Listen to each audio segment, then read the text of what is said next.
নমস্কার, জমা কামাখ্যা।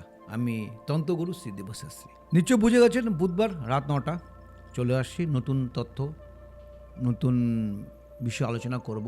যদি কারো যদি আমার ভিডিওটা যদি ভালো লাগে, অবশ্যই বারবার বলি লাইক করবেন, একটা শেয়ার করবেন, আর একটা যারা ফেসবুকে দেখছেন তারা অবশ্যই একটা ফলো করবেন, আর যারা ইউটিউবে দেখছেন একটা কিন্তু সাবস্ক্রাইব অবশ্যই করবেন।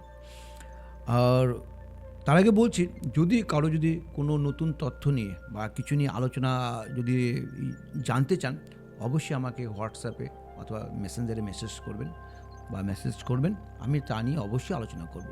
চলুন, আজকে বিষয় যেটা আলোচনা করব সে গুরুত্বপূর্ণ। আমাদের বাড়িতে ভূত প্রেত অথবা কালা জাদু এমনিই চলে আসছে, নাকি কেউ চালান করে পাঠিয়েছে, সে নিয়ে আলোচনা করব আজকে। অনেক সময় আমাদের বলে পুরনো বাড়িতে ভূত থাকছে, সে এই বাড়িতে কেউ মারা গেছে, কেউ সুইসাইড করেছে, তার জন্য হতে পারে। অনেক ক্লায়েন্ট এসে বলে, অনেক সময় বলে অমুকে আমার সাথে শত্রু আছে, সে চালান করে পাঠিয়েছে, সেও হতে পারে। তো এই ডিটেলস নিয়ে আজকে আমি আলোচনা করব। প্রথমত যেটা বলছি, ভূত প্রেত কি কখনো অটোমেটিক কখনো আসে না। কেন এখনকার যে জেনারেশন বা অথবা আমাদের ফার্স্ট জেনারেশন বা এত মানে পপুলেশন এত কিছু হয়ে গেছে, তো ভূত প্রেত আগের দিনের মতো নয়, সে ভূত প্রেত চলে আসবে। কেন ভূত প্রেত হতে হলে আপনার দুটো অপশন লাগে, একটা কেউ তন্ত্রমন্ত্র, আজকাল যেটা চলছে তন্ত্রমন্ত্র করে, বা কিছু তন্ত্র বা কিছু তান্ত্রিক, না তান্ত্রিক বলবো না, তাদের তান্ত্রিক নয়, সে কলঙ্ক বলবো, কিছু টাকা লোভের জন্য কিছু পিশাচতান্ত্রিক এইসব ক্রিয়া করে, যাদের বাড়িতে চালান করে আমাদের এসব নেগেটিভ এনার্জি বা নেগেটিভ ভাইব্রেশন পাঠিয়ে দিচ্ছে।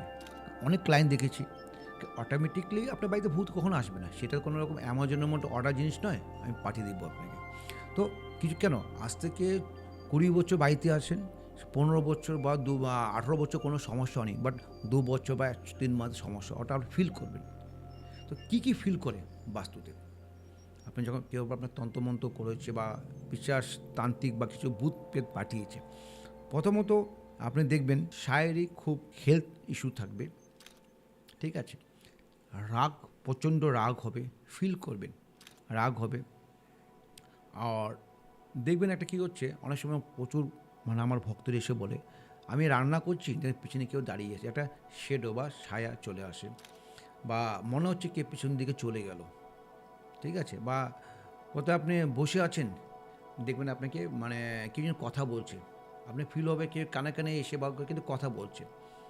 যদি কারো যদি এরকম যদি হয়, তাহলে বলে ভাববেন সে ভূত নয়, সে কেউ আপনার শত্রু বা কাছের লোক, সে কিন্তু আপনার উপরে তন্ত্রক্রিয়া করে ভূত প্রেত জিন যাই বলি আমরা, সব আপনার বাড়িতে পাঠিয়েছে।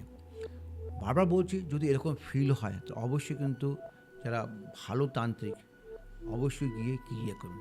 কেন না হলে কিন্তু আপনার বাড়িতে anxiety, depression, health issue, financial problem প্রচুর কিন্তু হবে। কিন্তু তার উপায়, যদি কারো বাড়িতে যদি এরকম ক্রিয়া হয়ে থাকে, এই ক্রিয়া করুন মা কামাখ্যা আশীর্বাদে, আর আমার যে পঞ্চমুণ্ডী আশীর্বাদে আপনাদের বাড়িতে সংসারের সুখ আসবে, সেও ঠিক মুক্তি পাবেন। কী করবেন, পূর্ণিমার দিনে কী করবেন, লাল কাপড়ে যে বাড়িতে বা কোথাও যে শুকনো তুলসী গাছ যদি আছে, সে তুলসী গাছে শিকড় 7 পিস করবেন ছোটো ছোটো কেটে কেটে, তার মধ্যে গঙ্গার জল হলুদ দিয়ে মেখে শুকিয়ে নেবেন। তার উপরে যদি আপনি কেশর, সাদা সর্ষে একত্র করে লাল কাপড় মুড়িয়ে যদি আপনি বাড়ির দরজার সামনে মেন এন্ট্রান্স ইনসাইড যে ঝুলে রেখে দিবেন, নয়তো দেখবেন খুব ভালো ফল পাবেন। আর যদি সম্ভব হয়, প্রত্যেকটা মেম্বারে লাল লাল সুতো বা লাল কাঠ দিয়ে বা ডান হাতে এখানে যদি রিস্টে যদি আপনি বেঁধে রাখুন, দেখবেন তন্ত্রমন্ত্র থেকে মুক্তি পাবেন, আরও বাড়িতে কালা জাদু থেকে মুক্তি পাবেন। যদি আপনার এই ভিডিও ভালো লাগে, অবশ্যই লাইক করবেন অ্যান্ড সাবস্ক্রাইব করবেন, আর যারা ফেসবুকে দেখছেন অবশ্যই ফলো করবেন। আবার দেখা হবে নেক্সট বুধবার।